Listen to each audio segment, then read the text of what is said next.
Olá, boa tarde a todos. Eu estou com um grande amigo, uma pessoa que admiro bastante, professor Marco Cavalieri, professor da Faculdade de Economia da Universidade Federal do Paraná.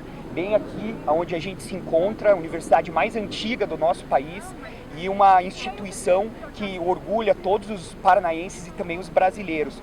O professor Marco está inaugurando aqui comigo uma sequência de diálogos em um ano tão importante, né, que é 2020, onde haverá a eleição municipal, escolheremos, né, aqueles que vão gerir os nossos políticos mais próximos, e o intuito dessa sequência de diálogos é gerar uma produção de conhecimento, de debates, em um ano em que tantas pautas, né, estão aí a serem discutidas e a serem debatidas. Muito obrigado por aceitar esse convite, Marco. É um grande prazer estar aqui com você, falar dos temas que eu gosto e que eu me dedico já há algum tempo. Pois é, então é sobre isso que a gente quer falar. O professor Marx se dedica há anos, né, à economia, à ciência econômica, mas a gente tem uma sintonia muito grande porque também somos curiosos acerca de outras áreas do conhecimento.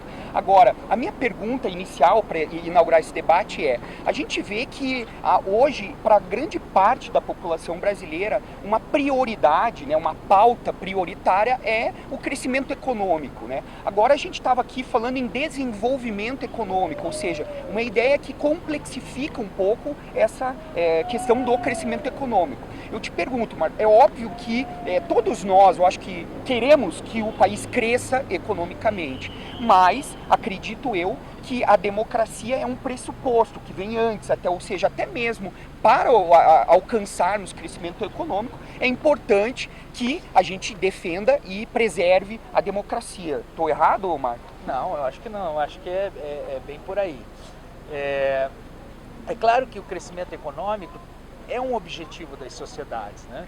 Junto com o crescimento econômico é que você tem a geração de emprego, você tem a geração de riqueza, né? O que a gente almeja muitas vezes, que é a vida dos países mais desenvolvidos, na Europa, na América do Norte, é uma coisa que vem junto com o crescimento econômico também, né? Então, assim, esses países são países com o PIB per capita mais elevado que a gente, né? Que você pega tudo aquilo que é produzido no país e divide pelo número da população. Então, eles são mais ricos nesses termos. Como é que você alcança um PIB per capita maior? É através do crescimento econômico, tá? Mas eu acho assim, você pontua bem a coisa da democracia, né? Eu acho que a democracia, de certo modo, ela é um valor dessas sociedades também, das sociedades europeias, das sociedades norte-americana, canadense, na Austrália, né, nos países nórdicos, que muita gente admira muito.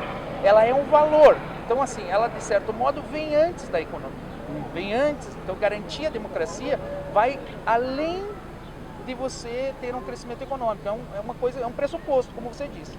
Mas tem uma outra coisa que eu acho que é importante, que é assim, a democracia também, e muitos economistas têm demonstrado já há algum tempo isso, a democracia ajuda o crescimento econômico. Era isso que eu Os queria países que têm a democracia são países que crescem melhor, crescem mais. Qual que é essa relação, Marcos? Sabe? Deve ser complexo, né? Na verdade, muitos desses economistas demonstram essa relação matematicamente, sabe? É estatística, né? Eles chegam e estudam estatística e fazem demonstrações estatísticas de que os países que garantem a democracia são países que acabam crescendo mais e ficando mais ricos e com uma riqueza mais sustentável. Então, ou seja liberal, seja progressista, a gente deve se unir para preservar e defender a democracia. Isso sem dúvida nenhuma, né? Tanto por valor como pelo valor dela para o crescimento econômico e o enriquecimento da sociedade. Legal. Eu acredito muito nisso, né? Para mim é uma questão humana antes de qualquer coisa, né? Mas se não for pelo valor humano, que seja pelo econômico. Então vamos preservar e garantir a democracia. Aproveitando que a gente está aqui na frente de uma instituição de ensino, né? Qual então, eu queria abordar aí, aproveitando a tua experiência como mais de 10 anos, né, professor da Universidade Federal do Paraná, professor do programa de pós-graduação de Economia e também de Ciência Política, né? Qual é a relação e também a importância? Eu te perguntei a importância de mantermos, preservarmos a democracia. Agora te pergunto a relação do crescimento econômico, parece óbvia, né? Mas com a questão da educação, que hoje para mim é uma pauta prioritária também. Bom, isso também acho que eu posso responder a partir das pesquisas recentes e talvez mais antigas, já desde a década de 70, da década de 80, que vem demonstrando isso, né?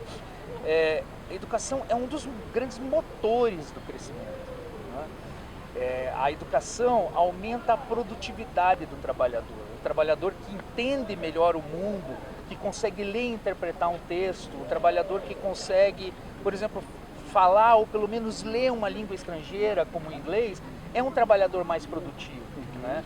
Esses países que eu falava e que a gente almeja, o grau de desenvolvimento desses países e de crescimento e de renda desses países, são países onde o trabalhador médio é mais educado que o nosso trabalhador. Então, assim, investir na educação talvez...